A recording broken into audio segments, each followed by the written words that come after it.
Hi, piano families. I cannot wait to see everybody. I'm good to see you guys this week, but I wanted to hop on here and give you guys some information. I'm going to send home a note.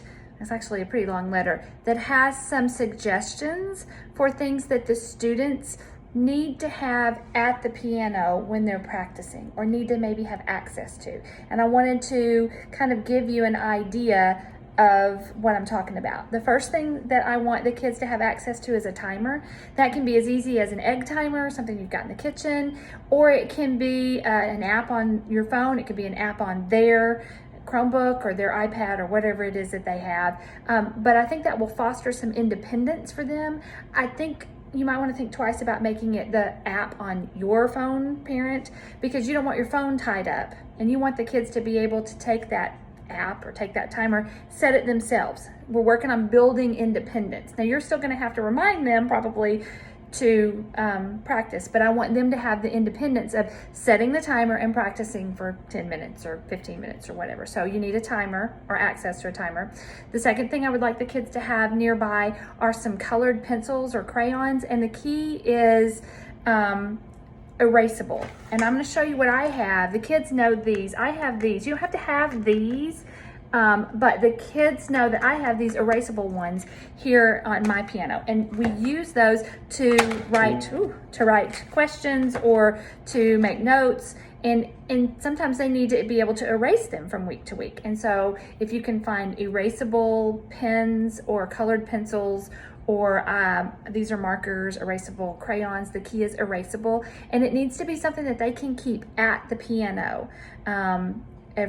it just needs to be there when they go to practice. It doesn't need to be in their bag and they have to go get it. You just want it to be right there at the piano. They also need to have a pencil, again, something that's erasable. I would like for them to have some Post-it notes or some Post-it flags.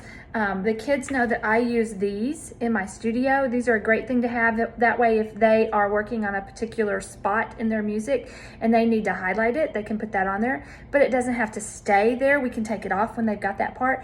They can also use Post-it notes if you want to do that, to ask me a question. Maybe they think they need to ask me a question, they want to write it. I love Post-it notes for that kind of thing. They can stick it on there, and then when I've answered that question, when they come back, they can throw it away. So Post-it notes right at the piano.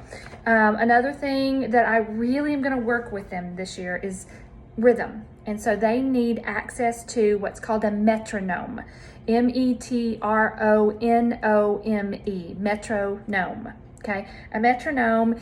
I had one, we broke it, but I had an old-fashioned one that I had whenever I was taking piano lessons, that had a little pendulum, and it swung back and forth, and it clicks the rhythm. So click, click, click, click. For those of you who are not musicians, that kind of gives you an idea. You can get one of those at a music store, or of course, if you just search metronome on Amazon, you can find an old-fashioned one. It doesn't have to be big. You can also find a metronome app. Keep in mind, I want the kids to be able to use it. So if it's on your phone, you're going to have to give up your phone while they're practicing. So they can get a metronome app on their iPad or maybe on their Chromebook. I don't know. I'll show you on my iPad. In the studio, we use the one that's on my phone. And so I'm going to show it to you on my iPad here. It's Metronome M1 is what I use. It's a free metronome. It's this thing right here. It opens up, and if you hit the start button, it just gives them a steady rhythm, and the kids are familiar with it from being in my studio. I would like the kids to have access to some kind of metronome. Call me if you have a question. There's no need to purchase something if you have an iPad or a phone that they can use for the app.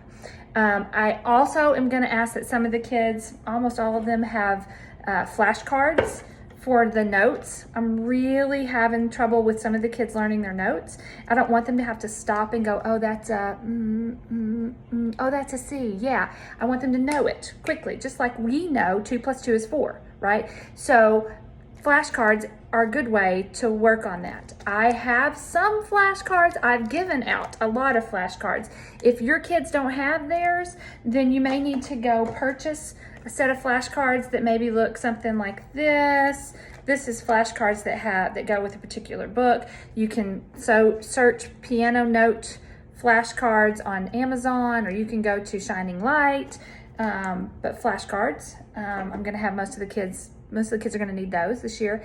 I would suggest a bag to put their books in to transport back and forth, because they're going to have a little blue folder that I give them this year with some practice charts in it, and they're going to have a couple of books. And I think it's just easier to have a little string bag, or to have a bag, whatever, that they can just throw it in, bring it to my house, and then put that bag next to the piano, so that the next day when they go to practice, it's all right there.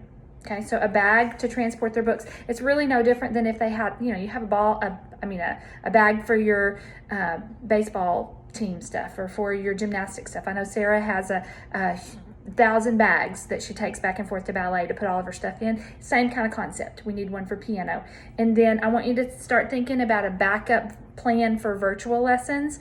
Already, you guys have been in school for a week or less probably, and I already have some students who have been quarantined, some students who have been unfortunately diagnosed with COVID, and thankfully those parents have called me immediately and said, hey, can we do virtual lessons, or we're just gonna have to start next week because we've tested positive. I appreciate it when that happens. I don't want the kids coming to piano if they've been exposed to it until you know for sure that they don't have it. And I know we all differ politically on things like that, but in my studio, because I have the responsibility of keeping a lot of kids safe, I would prefer that I'm asking that you let me know if they've been exposed. Nobody's judging. We've all been exposed. I just need to know a backup plan for virtual. We can always do a virtual lesson. So please think about how you will handle that, and let's let me know how you want to do that, and then let me know if you guys are exposed. And I hope that you're not. I really do. I will do the same thing for you. I live in a lot of different circles, and if we are exposed, you bet I will let all of you know, and we'll switch to virtual for however long we need to. Okay, if anybody has any questions, let me know. I can't wait to see you guys this week, and I'll talk to you soon.